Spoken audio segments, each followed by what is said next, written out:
Hi dear sir, this is your plastic zipper slider mounting machine order, which is for your pinbox injection plastic zipper.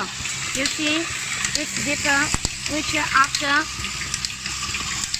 capping, filling, hole punching, and the pinbox injection already.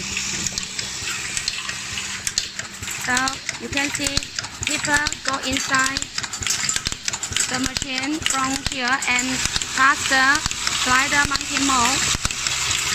The machine output is about 3,500 pieces per hour. Okay, and then this slider vibrator is here. Okay. Machine runs really smooth. And let's see the result, okay? Let's see. Okay, zipper with the slider already.